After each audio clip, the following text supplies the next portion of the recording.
सारे के सारे जितने डेमोक्रेटिक इंस्टीट्यूशंस बने थे ध्वस्त कर दिया, अपने हील के नीचे दबा लिया है। और इस देश में एक्चुअली 3 आदमियों का ही राज है। इस नफरत की राजनीति कर रहे हैं, वो आज सत्ता में आ गए हैं। रिलीजियस प्रोसेशंस के नाम पर, कभी कभी कांवड़ यात्रा के नाम पर, मतलब हर तरह का लुम्पनिज्म और नफरत फैलाई जा रही है।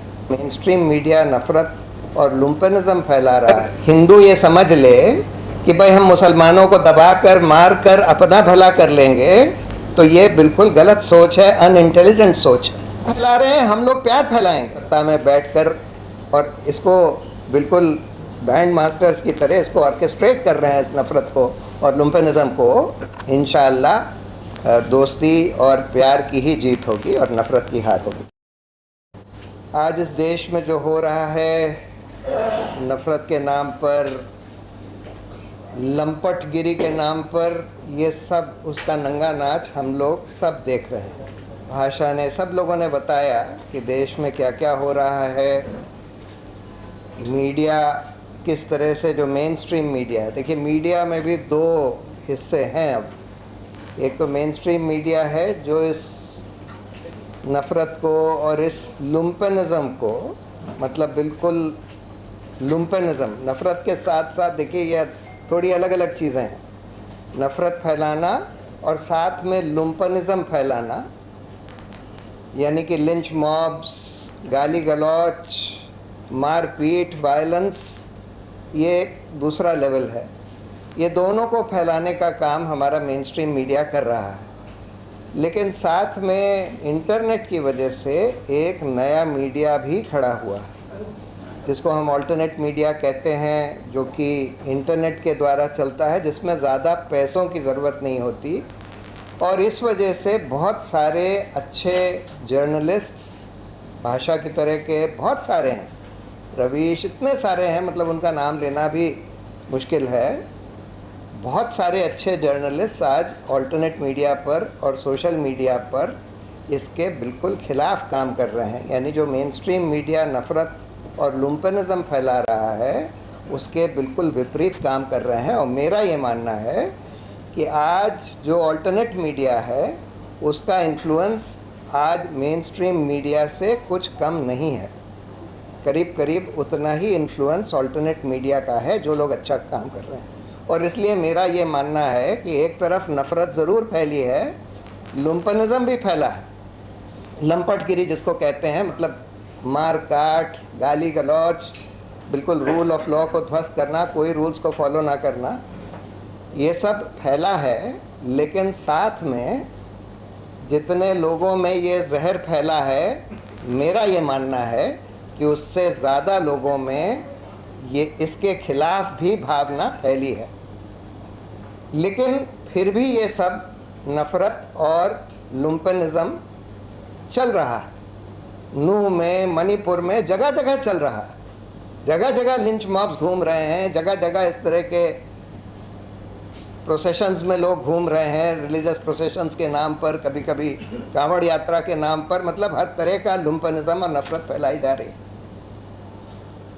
ये क्यों हो पा रहा है? जबकि मेरा मानना है कि उससे ज़्यादा लोग इस नफ़रत के ख़िलाफ़ हैं, इस नफ़रत को नहीं मानते, इस लुम्पनिज्म के ख़िलाफ़ हैं, लेकिन फिर भी चल रहा है। और ये इसलिए चल पा रहा है कि जो लोग इस नफ़रत की राजनीति कर रहे हैं, वो आज सत्ता में आ गए हैं। और सिर्फ सत्ता में ही नहीं आए हैं, सत्ता में इस तरह से आ गए हैं कि उन्होंने सारे के सारे जितने डेमोक्रेटिक इंस्टीट्यूशंस बने थे, रेगुलेटरी इंस्टीट्यूशंस बने थे, सबको ध्वस्त कर दिया और सबको अपने हील के नीचे दबा लिया है, करीब करीब सबको। और इस वजह से वो लोग ये सब कर पा रहे हैं।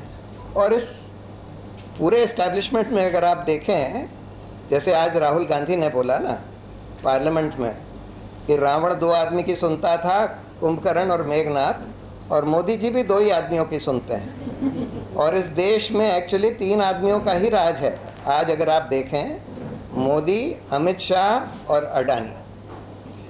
यानी कि एक तरफ तो आपने सारे डेमोक्रेटिक इंस्टीट्यूशंस को ध्वस्त कर दिया, दूसरी तरफ आपने अपनी पार्टी को भी ध्वस्त कर दिया और 3 आदमियों का राज चल रहा है। और इनको लगता है, देखिए आम तौर पर हर एक आदमी ये बात समझता है, हर एक इंटेलिजेंट आदमी ये बात समझता है कि नफ़रत फैलाने से, दूसरों से लड़ाई करने से सबका नुकसान होता है, पूरे समाज का नुकसान होता है। कोई अगर हिंदू ये समझ ले कि भाई हम मुसलमानों को दबाकर मार कर अपना भला कर लेंगे, तो ये बिल्कुल गलत सोच है, अनइंटेलिजेंट सोच है। आर्टिफिशियल इंटेलिजेंस की आजकल बात होती है, उसके कॉन्टेक्स्ट में आर्थर सी क्लार्क ने अपनी एक 1962 की किताब है, मतलब 60 साल पुरानी किताब, प्रोफाइल्स ऑफ द फ्यूचर, उसमें एक चैप्टर है आर्टिफिशियल इंटेलिजेंस के ऊपर, जिसमें उसने लिखा है एकदम साफ कि those cheap comic strips and cheaper forms of science fiction which propagate the view that artificial intelligence will be malevolent and hostile to humans are just promoting or projecting their own aggressive instincts which have been inherited from the world of jungle into a world where such things do not exist. The higher the intelligence, the greater the degree of cooperativeness. ये बिल्कुल एक elementary truth है। अगर इसको समझना है तो एक किताब है the evolution of cooperation, Robert Axelrod की, उसको आप पढ़ लीजिए। बेसिक इंटेलिजेंस आपको ये बताती है कि आप नफ़रत फैला के, दूसरे आदमी को दबा के, मार के अपना भला नहीं कर सकते। लॉन्ग रन में सबका नुकसान होगा। लेकिन अनफॉर्चुनेटली हमारा जो पॉलिटिकल सिस्टम है, पॉलिटिकल स्ट्रक्चर है, जिसमें फर्स्ट पास द पोस्ट जो हमारी इलेक्टोरल डेमोक्रेसी है, उसमें कुछ लोगों का शॉर्ट टर्म फ़ायदा ज़रूर हो जाता है और उनको लगता है कि नफ़रत फैला के, लड़ाई करवा के हम सत्ता में काबिज़ रह सकते हैं, हम सत्ता में आ सकते हैं और काबिज़ रह सकते हैं।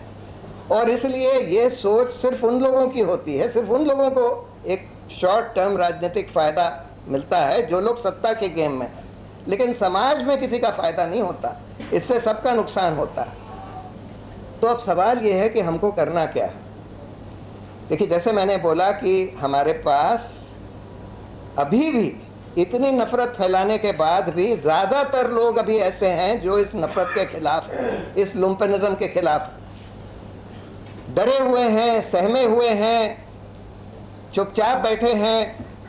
हमको उनको जगाना है।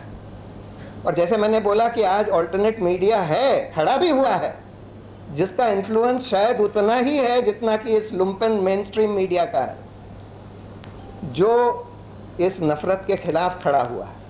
तो पहला तो हमको ये काम करना है, इन लोगों की बीजेपी की आईटी सेल होगी, हमको एक सिटीजन्स आईटी सेल बनाना है या सिटीजन्स मीडिया सेल बनाना है। देखिए, बहुत सारे अच्छे सिटीजन जर्नलिस्ट अच्छा काम कर रहे हैं, लेकिन इसको और बढ़ाना है, इसका और विस्तार करना है।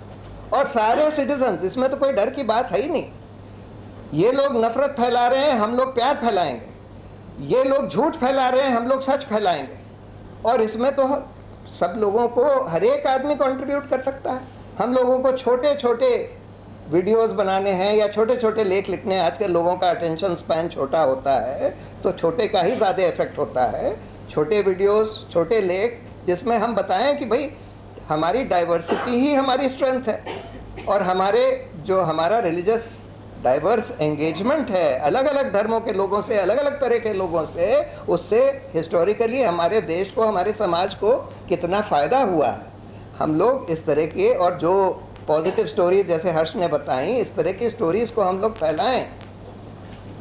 और साथ में ये जो झूठ फैलाया जा रहा है, नफ़रत फैलाई जा रही है, इसके खिलाफ़ भी हम लोग बोलें, खड़े हों कि भाई ये झूठ है, ये नफ़रत से किसी का फ़ायदा नहीं होने वाला है।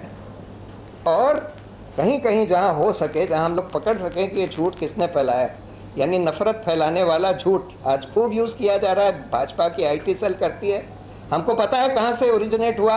ऑल्ट न्यूज़ वगैरह वाले पता कर सकते हैं कि किसने ये शुरू किया, किसने ये झूठा वीडियो बनाया। अब ये आर्टिफिशियल इंटेलिजेंस के द्वारा और भी होगा, झूठे वीडियोस बनाना आसान हो जाएगा, जैसे वो विमेन रेसलर्स का बनाया गया था, आसान हो जाएगा। तो ये सब होगा, लेकिन उसको हम लोग ट्रैक करके सिर्फ बस्ट ही ना करें, क्योंकि ये एक अपराध है, संगीन अपराध है। तो जो उसका रिंग लीडर है, उसके खिलाफ हम लोगों को मुकदमे वगैरह फाइल करने चाहिए। दूसरी बात, देखिए हर शहर में एक पीस कमेटी कह सकते हैं या कम्युनल हार्मनी कमेटी कह सकते हैं, वो हम लोग को बनानी चाहिए। सारे कम्युनिटीज़ के जो बड़े रिस्पेक्टेड लीडर्स हैं उन लोगों को साथ लाकर, जब भी कोई जैसे नूह में होने लगा उससे पहले अगर इस तरह के लीडर्स आकर सार्वजनिक बयान देते कि भाई इस तरह की तैयारी चल रही है, ये बिल्कुल रोकनी चाहिए, तो उसका इफ़ेक्ट होता। दूसरी बात, उन लोगों का एक और भी जॉब होना चाहिए कि भाई रिलीजियस एंगेजमेंट हिंदुओं और मुस्लिमों के बीच में, हिंदू और क्रिश्चियंस के बीच में वो बढ़ाएं, जिससे कि कॉमन फेस्टिवल्स वगैरह सेलिब्रेट किए जा सकें। तो ये कई काम हैं जो हम लोग सिटीजन्स के तौर पर मिलके कर सकते हैं।